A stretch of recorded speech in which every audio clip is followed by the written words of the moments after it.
everyone to Answers for Elders Radio Network with a very special roundtable event as we are celebrating 50 years of Fandom. And we have a new group, a few new members here. And again, I want to say thank you to the Godfreys for hosting us at Chateau Retirement. I am honored to know this community so well because my mom lived in this building for 3 years. And I know the level of care that she received. I know how amazing you are for your residents. And so one of the things that I think is very exciting about having this event here, it's almost like coming home for me, because I get to see really what you do every day still continues. And that's 25 years of history. I'm very, very proud to have that kind of a relationship with your organization. And we're also very, very happy to have Steve Raible here back at the table. And I want to open this up with now community. One of the things that's really exciting about this table is these are community leaders that I think all of you need to meet. And I'm going to go around the table very quickly and kind of introduce each one. And then we're going to have a discussion about how community fits in to the culture of the Seahawks as well as the culture of the whole fans community. And I think one of the things that is so phenomenal about this fan base is that we're all about community. We're all about service and giving back.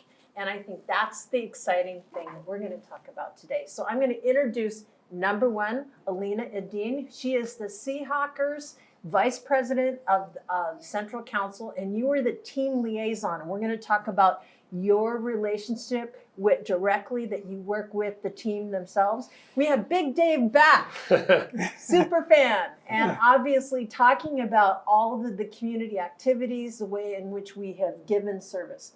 I also am going to introduce to you Sharon Burleson. Sharon is the Executive Director of the Snohomish Senior Center, and who I know very well, and very excited to talk about our program 12 Days of Goodness with you all.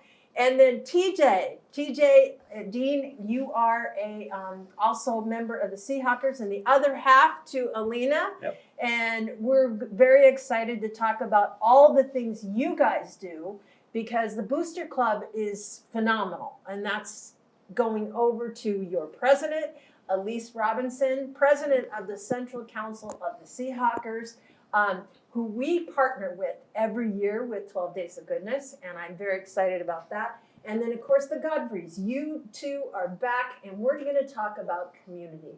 So, Steve, what are your thoughts about community and all the things that the Seahawks culture has just really influenced in Greater Puget Sound and beyond? Well, one of the things that just dawned on me sitting here as we were going around the table with the introductions, and I'm looking at the jerseys and the numbers, and of course they all represent players, and with Steve Largent and Sam Adkins and Sam again and another Sam and Walter Jones, and a fourth Sam.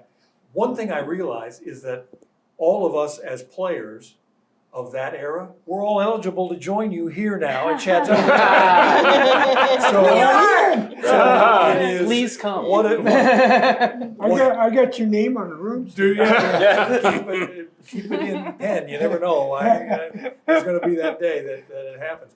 But seriously, it is knowing that all of us who came in 50 seasons ago, and some of you were around to watch then, and some of you not, and that's okay. Because we've all grown up in this community of Seahawks football. And as you said, Suzanne, it is more actually than just football. It is. There was a couple named Dick and Betty Little. Do you remember the Littles? They were part of the Seahawkers way back in the beginning. They were the founders. And yes, and they took Sharon and my wife Sharon and I, who by the way will be married 45 years, our next anniversary. Congratulations. Thank you. But they sort of took us under their wing, and we spent time with them as though they were family. My family, of course, is back east. So that community that we developed even back then as players with fans, and the fans became more than just fans. And Now it's a little different. There's a little more separation, but as you know, because you do the 12 Days of Goodness and the Seahawkers all know, the fans, the players, if not the guys who are playing right now, certainly the alumni, the legends as we're called. Most of us don't deserve that term, but alumni is one that I tend to feel more comfortable with. But we're always willing to do these things because we all understand. We all live here now, and this is part of our community.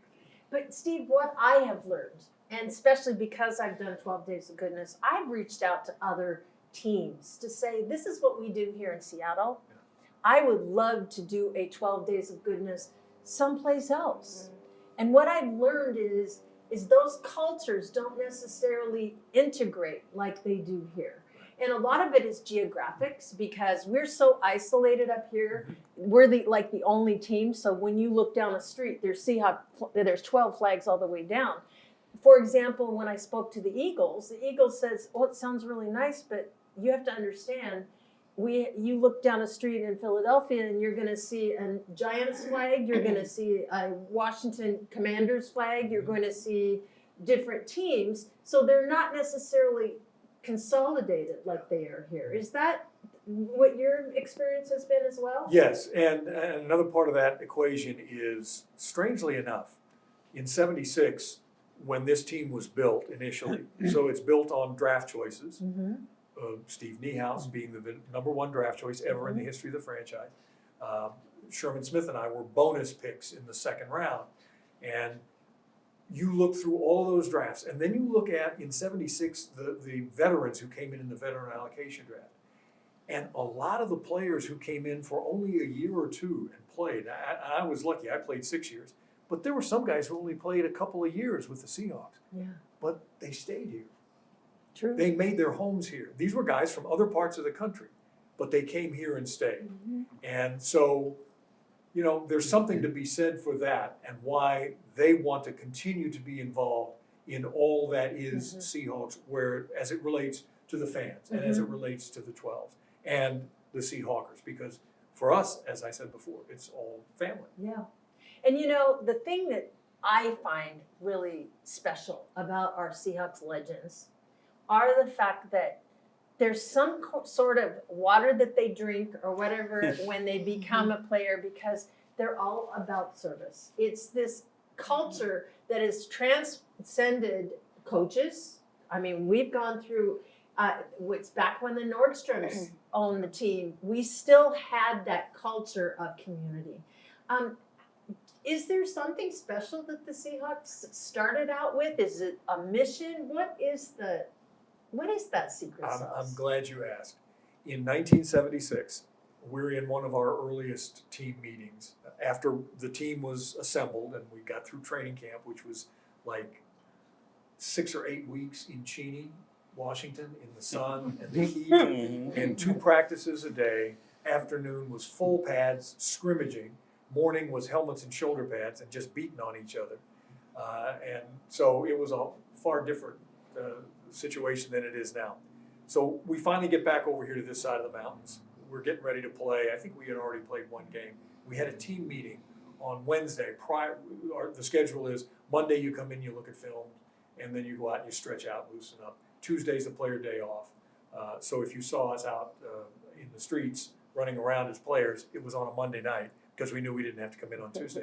And then on Wednesday, we'd have our team meeting in the morning, and then we go off and break up into group sessions.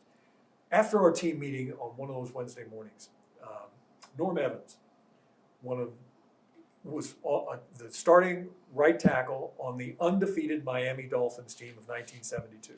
So he can always have that in his quiver that he was a member of the only undefeated team in the National Football League in history. He was our right tackle and our captain.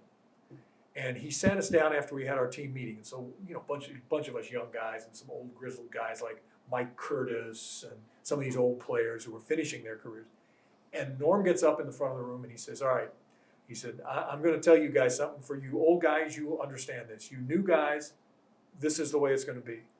We are going to be, and these are his words, we are going to be the best team in the National Football League when it comes to being a part of the community. And he he looked right at each one of us. This is going to be the case. And part of that was because he had a gentleman from United Way there. And that's where it started with that. And then pretty soon it expanded. And all of us got asked to do things. Most of us said yes to every opportunity to go. I spoke to every Cub Scout group, and Little League football team, and nurses group, and whatever. I spoke to everybody I could. Part of it was because I knew if I could do that enough, I might get, my name out there. I couldn't do it by wearing the number 80 jersey, so maybe I could do it another way. Yeah. And as it turned out, it worked for me. But every guy in that situation did that. And you'd be hard pressed not to find us out somewhere on a Tuesday doing something at either a hospital or some charitable organization. Totally, yeah. And it's just been that way. And I think that energy has spread out to the fans. And I think really the inspiration and the spark, it comes from the Seahawkers, the Booster Club. And you guys have been there. You're also celebrating 50 years, Yes. which is just phenomenal. So Elise, I would love to have you as the president of the Seahawkers.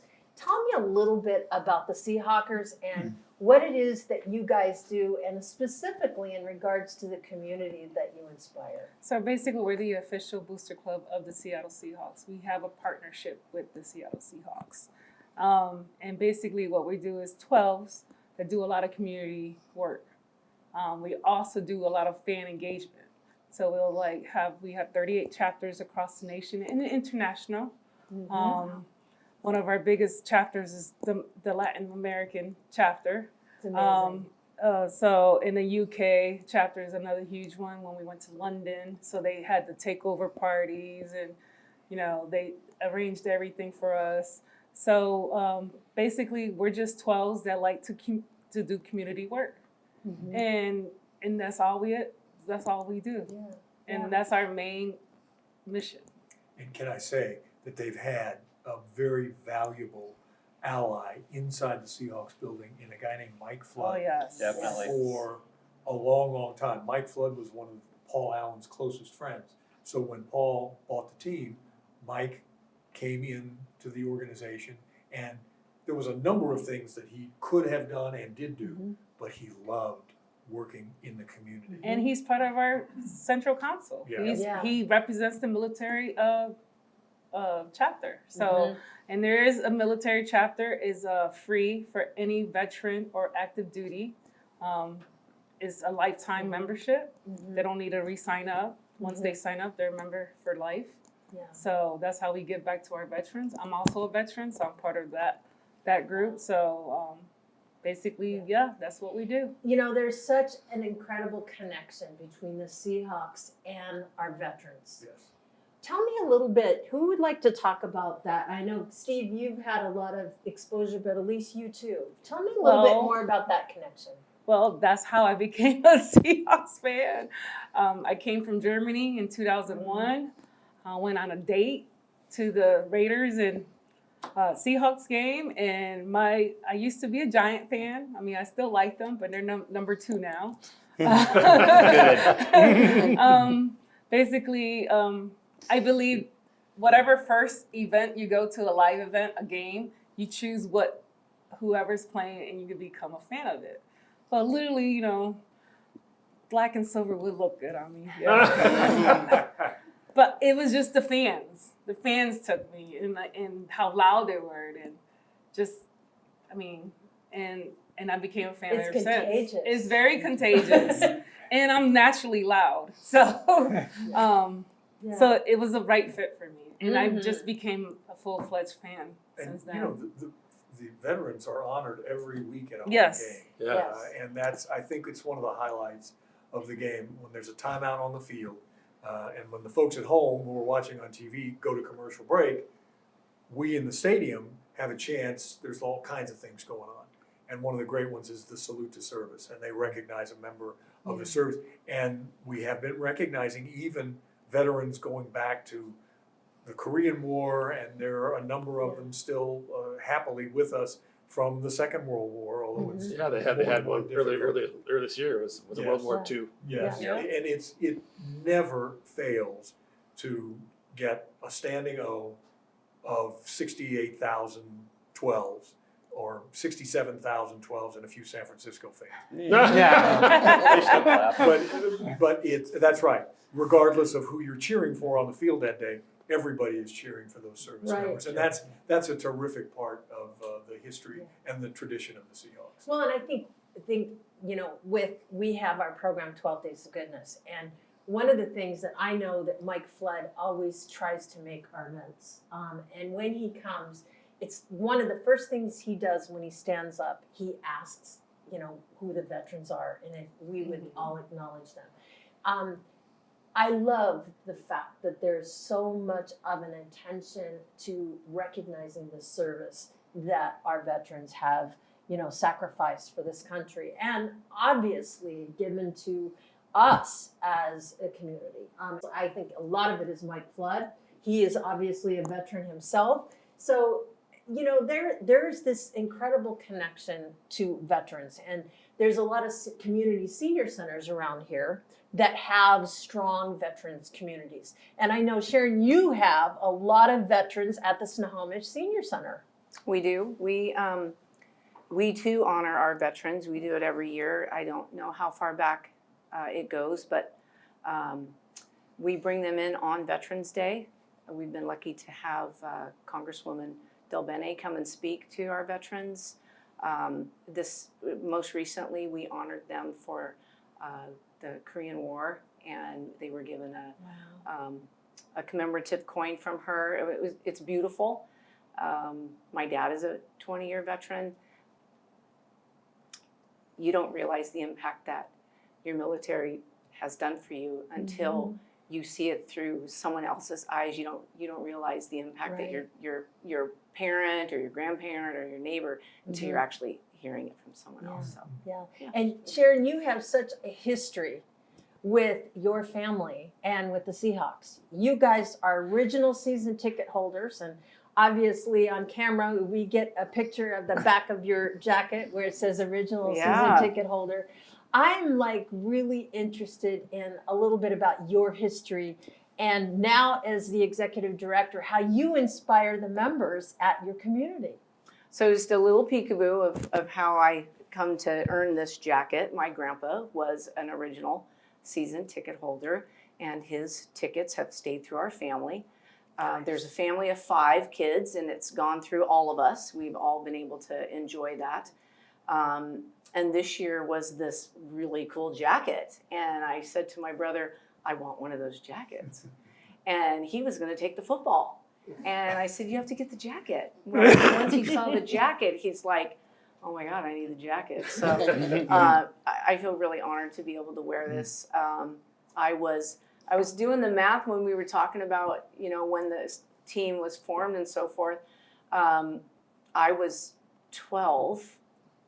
So how cool is that? That is awesome. Yeah. That's Yeah. very Yeah. That is awesome. Do the math. So pretty cool to have the tickets still in our family, and enjoying that. Wasn't really a football fan. Loved football, but I didn't know the game, right? Mm-hmm. And can I tell a really quick story about Of a course. football moment?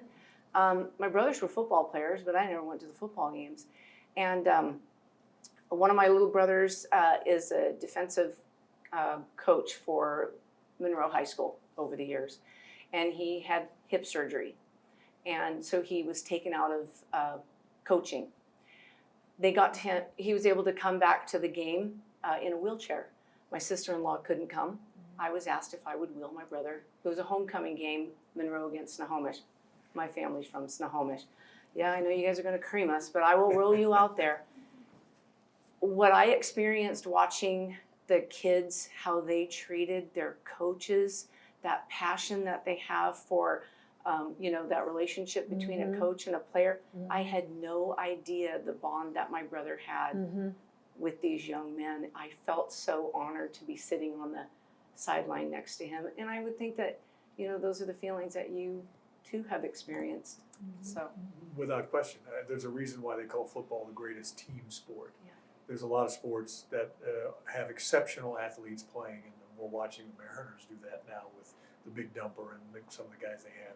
But there's no football team that can play with just one guy. I don't care how good a quarterback you are if you don't have the rest of the team around you. And that's one of the joys of playing football from the time, and I started playing too when I was a little shaver in 4th grade, all the way through high school and college and the pros. And that's just something that word team becomes ingrained in you. And so after I left playing, I became a member of another team at Cairo Television and Cairo Radio. And we have our own little team in the broadcast booth that does the game every week. There is something about that, like service. You are a member of an organization, of a group that has some goal in mind, and that goal is always going to be to succeed, to help others, to do what needs to be done in the case of service members. And so, yeah, there's something about a team that has always kind of stuck with me. And as I said, as you guys did, learned it from time we were little. Mm-hmm. Yeah. So, Alina, you are the team liaison. Correct. Tell me about your role and how the Seahawkers interact with the Seahawks. Well, our relationship with the team is really quite special. As you said earlier, we're celebrating 50 years along with the team. And as 12s, we've always been there. But around the Paul Allen era, we started to evolve and get a little louder about community and serving in our community. And my job as the team liaison is to connect the team with the correct group of fans or person and kind of streamline that communication and make sure that we're working together and we're connecting appropriately. Yeah. And that brings up to 12 Days of Goodness, because I started 12 Days of Goodness now, believe it or not, Steve, 10 years ago. Wow. Dang. Really? We've been doing it that long? We've been doing it for that long. Wow. And I remember when I first walked in, when I first sent this big, thick dossier to the Seahawks about the fact that, I love all you do for the community, and what do you do for our original fans? If you do, I want to be a part of it. If not, I have an idea. And I'll never forget the day that I sat across Mike Flood's desk at the VMAC when I went down there. And of course, that in itself was very exciting to just even be able to go there. And I told him I want 12 days in December, and he about choked on his bottle of water. He said, "You're never going to get 12 days in December." I said, "Let me try," because I had a dream that we could honor our seniors, our older adults that set the foundation for the fan base of who they are today. And, I truly believe that we all have stories. And our seniors specifically, they carved the culture. They did the wave in the Kingdome when you played. They did, there were certain characters in the stands that stayed with us, like Mama Blue, and there was Bill the Beer Man, and the Peanut Guy, and all the different people that were in the games. I wanted to do something that would say thank you to our older adults, and so doing these events with the legends, and I have to thank Paul Johns for helping me. PJ and I worked together, and believe it or not, the very first 12 Days of Goodness, including you, one of them, we actually got 12 legends to go. Everybody went. And Steve, you started this tradition at Ballard that, now that you've moved on, you're going to be going to a new center. By the way, we just changed houses. I didn't actually move on. Mike No. passed away. Sorry. We just changed our house. We moved to Woodinville from downtown. Yeah. For a minute there, I thought, So you're going to have a new community to go visit. Yes. But the And I thing look is, forward to it. yeah, but the thing that's so powerful is we love the fact that we had the opportunity to say thank you. And also to really show seniors how important they are in what's going on today, that they are a big foundational part. The other thing that I think is really powerful about doing this program over the holiday season is that You know, the football game is a generational unifying event over the holidays. You're going to have the 10-year-old watching the game, and you're going to have the 80-year-old watching the game. Everybody comes together in these moments. This is where memories are built. And so I'm honored to be able to do this program. We've done that, and I'm curious if, from your perspective, you've been doing the program for a long time, Steve. What is your impressions of 12 Days of Goodness? People go crazy, I know. Well, you know what's funny is, and I thought about it while we were talking about all the different kinds of events. Yeah. I'll never forget. It was about 1977, maybe. The PR director for the Seahawks at the time came downstairs to the locker room and said, "Hey, Steve, Special Olympics would love to have you take part in their big event down at Fort Lewis. They have their big track and field meet every year, and be like a celebrity, be a starter, be a hugger, be whatever." And I said, "Wow, that'd be great. I've never been in a Special Olympics event. So terrific." Drove down to Fort Lewis. This is in the off season. Drove maybe June. Drove down to Fort Lewis, and got there and was looking around for the person I'm supposed to meet up with. And finally, I found him and said, "Hey, hi, I'm Steve. I'm here to help out from the Seahawks." And he took one look at me and said, "Oh, we were hoping for Largent." Absolutely true story. Oh. And but he said, "Great, join us."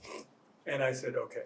So to go from hugging at a Special Olympics event in 1977 to being able to go now to events at, when we went to the Ballard Senior Center for all those years, and to have them actually say, "Oh, we're glad you're here," and not say, "Oh, I wish it had been Steve Largent." Steve, as you know, Steve and I are as close as brothers, so I can tell that story, but there is And that. you tell a lot of stories about Largent. Well, some of them I can't tell here, but most of them I can. If you knew Steve, you'd know that he's about as straight and narrow as there is, and just a fabulous person, and one who also has given so much of his time over the years to charitable organizations. So as Jim has, as Sam McCullum and Sam Adkins have, and Jacob Green, all the rest. I could, the list Edwin. is. Edwin, the list is as long as you have time to listen to. But the fact that we walk into a facility like the Ballard Senior Center, and they're all anxious to hear what you have to say, and there is that bond, that connection. As we said, we've been going there for 10 years, and I've been seeing the same faces there over all that time. It's always been really fun, always great. Yeah. And the Seahawkers have been a big part Yes. of these events, because they volunteer. You guys volunteer, and your chapters come together, and they they staff every single event. So when they show up, it's kind of this collaborative relationship. And who set us up to work together? The Seahawks. So there's a lot of amazing connections that come as a foundation. And then we couldn't do these events without sponsors. So Chateau Retirement is a big supporter of 12 Days of Goodness. And, we're very, very honored to do these events because they're important. All these events they're around a lunch hour. And it's all about touching the hearts of seniors, just to say thank you, just to have fun and to meet the people that they, the players that they cheered for.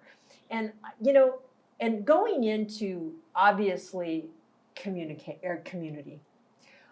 Dave, you've been a big part of the fan community, but you visit a lot of other teams, games, things like that. What makes the Seahawks community unique? It's everywhere. It's amazing how it's everywhere, and it's everywhere you go.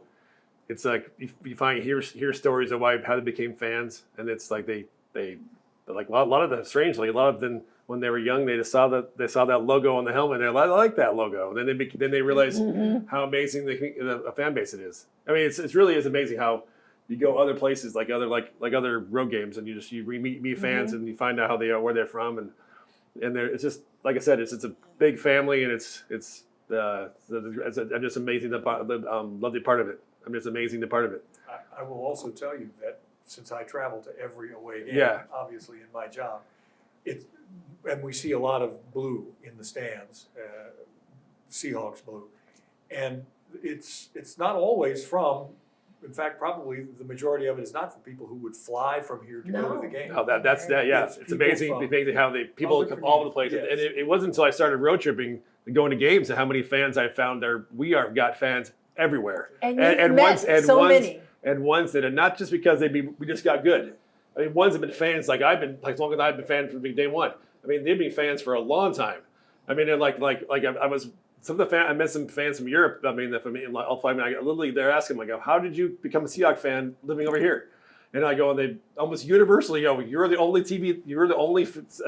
I mean, the only team that got on our TV. And they're like, oh, yeah, we'll take that. Yeah. And then the other guys will say, they saw the old original logo, and they're like, going, that's an awesome logo. I want to watch that team. And then it's just amazing how they all, but they're from everywhere, all over the world.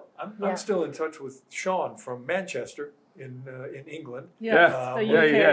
He's a great example. guy. Great example. Yeah, and so there's so much going on over there. Two years ago we played in Tennessee. I think it was 2 years ago we played in Tennessee.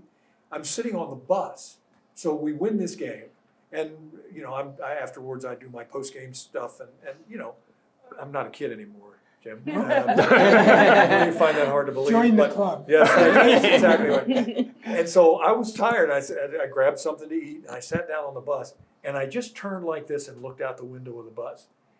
And there's a kind of a fence out to keep the buses kind of once you go through TSA, which we do at the stadium.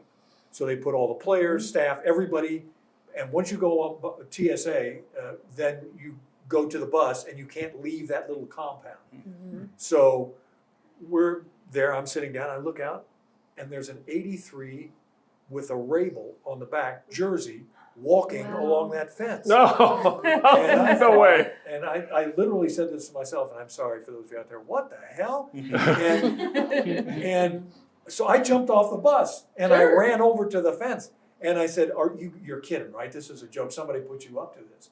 And he said, oh no, he lives outside of Atlanta. He goes to many games. It turns out I've forgotten Sean's last name now. He's an actor. He's going to be he's in one of these horror films that's coming out here soon. He's a big guy, and he used to be in the military. And he used to live out here in Federal Way, and he's loved the Seahawks ever since. And why he had my jersey on, probably because it was cheaper than a large. The old mesh guy. I said, come here. And I put my arm around him and I turned him around and showed everybody, took pictures of it. And so we become That's friends. awesome. That's awesome. I love that. And That is a total example of this fan base right there. they are everywhere. They're everywhere. Yeah, like when I went to the draft this year at Green Bay, I met some natives that lived in Green Bay, and they never been to a game, and they're like, "You really flew all the way from Seattle to come to this?" And I'm like, "Yeah." and then we exchanged numbers, and I asked him if he didn't have a jersey. So I asked, and this is part of the community, and this is why I love the 12s. I put out a call on Facebook. Hey, I want to send some gear to this kid out in Green Bay. He doesn't have enough gear. And we had a preseason game in Green Bay. Sure. I said, we got to get him ready.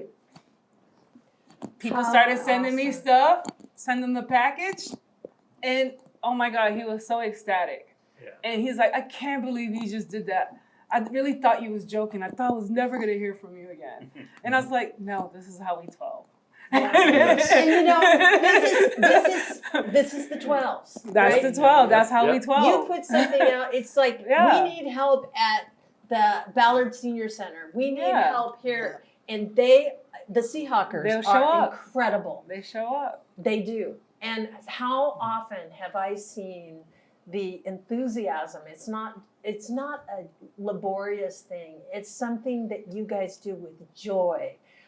And you do a banquet every year. I mean, a major Yes. banquet that, we have some amazing artistry here in the Yeah. corner. But the thing that's really powerful about that is that everybody is so committed to going above and beyond. And I think Yes. this is really where our culture has happened, and it's been inspired. I mean, my goodness, Paul Allen, there couldn't be more above and beyond than what he Right. accomplished.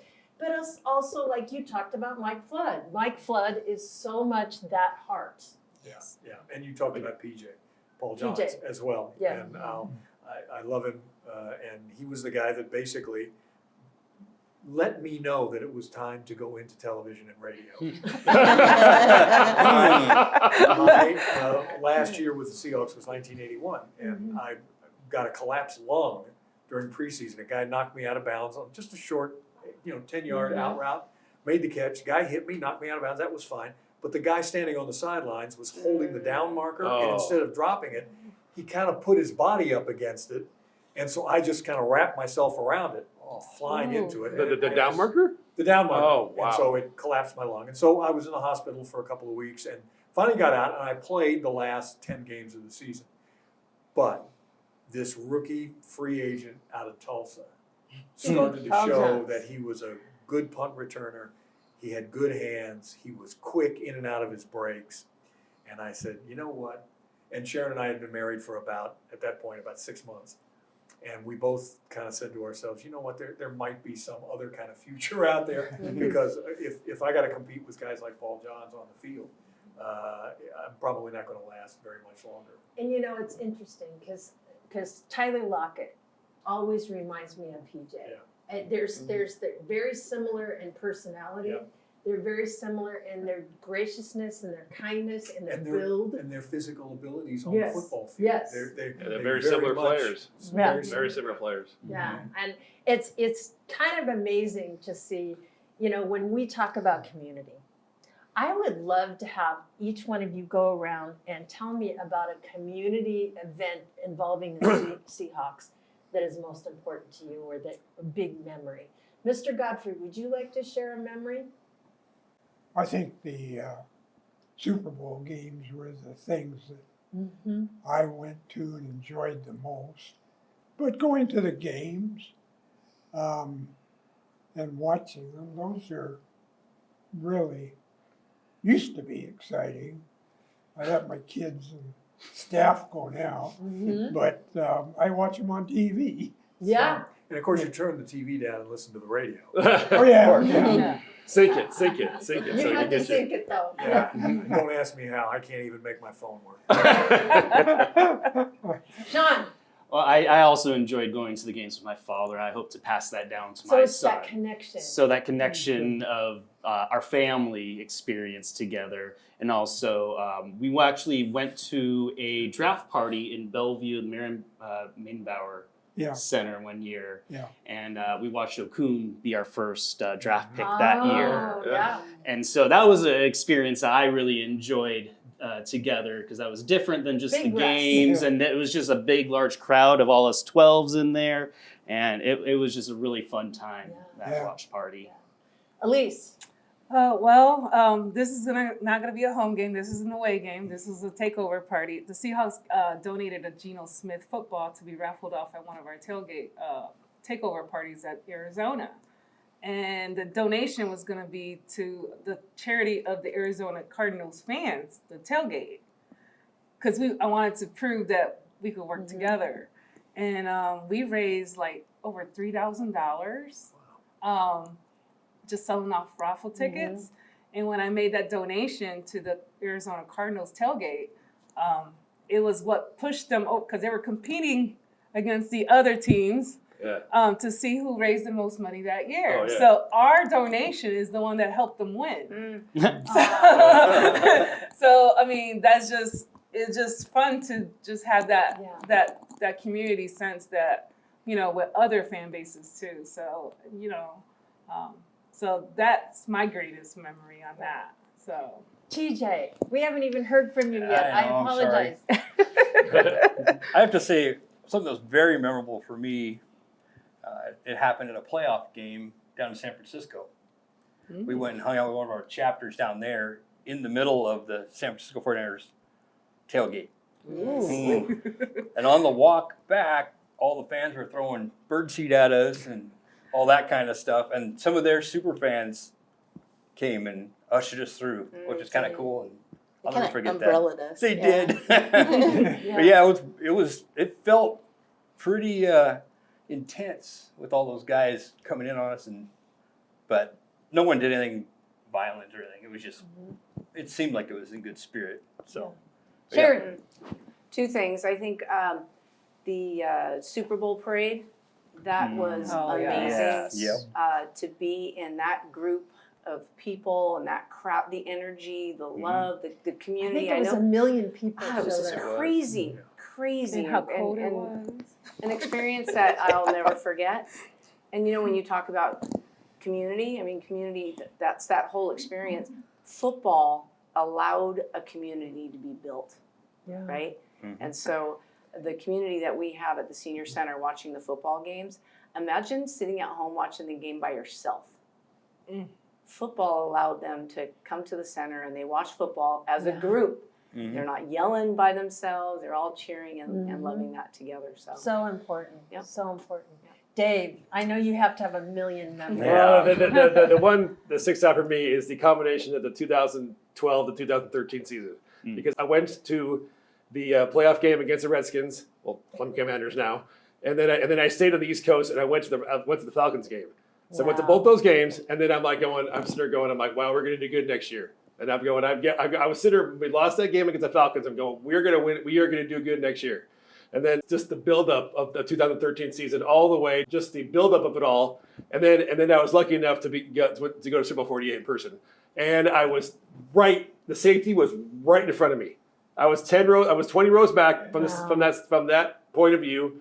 And I remember I get vividly looking at it, all of a sudden this ball goes flying over Peyton Manning's head, and there's a safety, and I'm going, oh my gosh! And then it was on from there. It was just, and then the best part is that I could have high fived.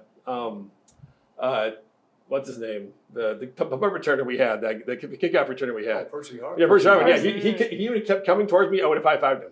I mean, it was the whole thing was anyway. So that just that entire 2-year stretch was just. I'll never forget that experience. Wow. And then that is for my newest season. But I always will have the amazing experience of the 80s with my dad in the Kingdome.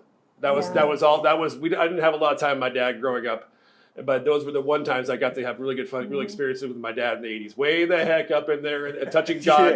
Oh no, we were 5 rows from the very top where you could actually touch the ceiling of the Kingdome.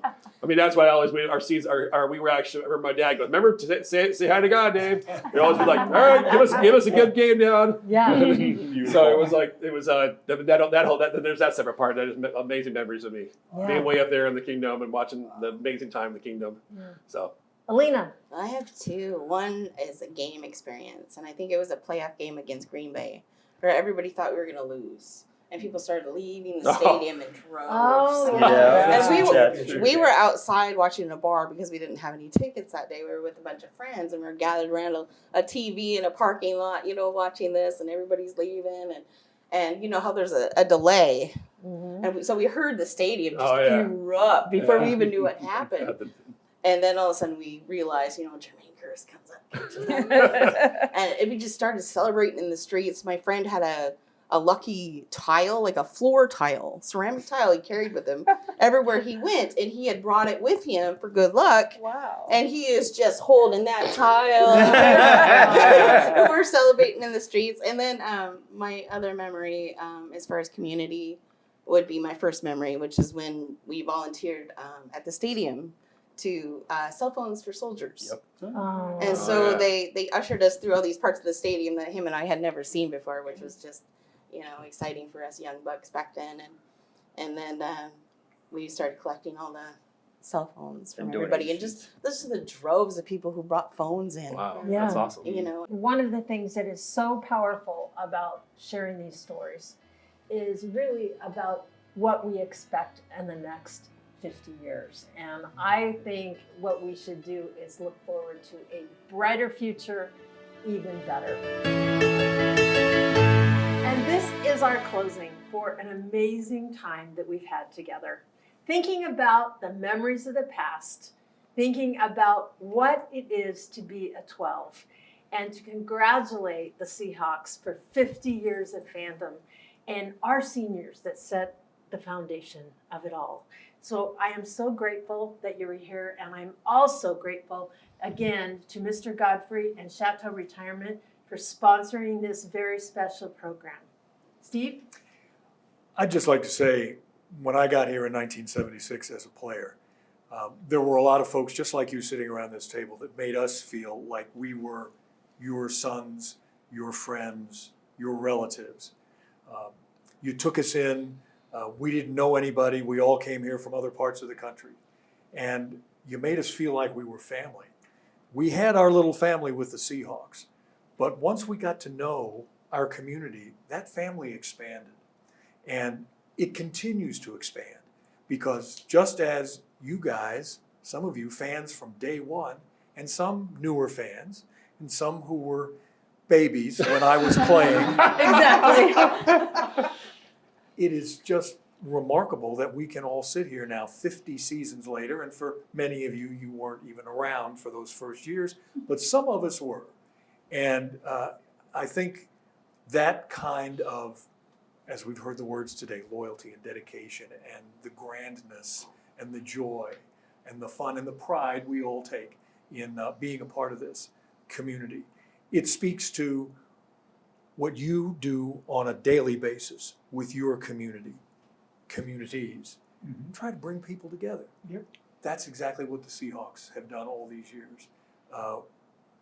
We're all called 12s, but we're all fans. We're all people. We're all in a place where we appreciate each other, and we appreciate the hard work of a team like the Seahawks, and they, I can promise you, appreciate the support they get. It's the reason that they're there. So thank you guys very much for all you have done. And then long after somebody else is in my chair in the broadcast booth, and years from now, you'll still be, I hope, supporting the Seahawks. And I'm going to try to make good on that Super Bowl that we didn't get down there. Absolutely. So thank you guys very much. Thank you. We appreciate it. And to close out, can I have a really good Go Hawks? Ready? Go Hawks!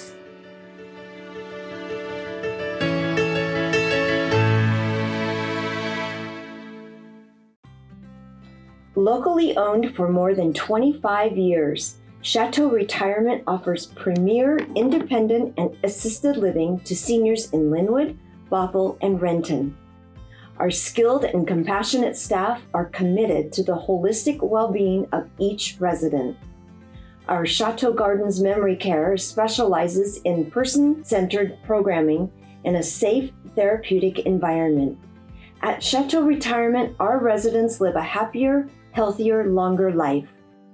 We invite you to visit one of our communities today: Chateau Pacific in Linwood, Chateau Bothell Landing, and Chateau Valley Center in Renton. Schedule a tour today. Call 1-800-960-1944. Visit chateauretirement.com for more information. It's like living on a cruise ship on land.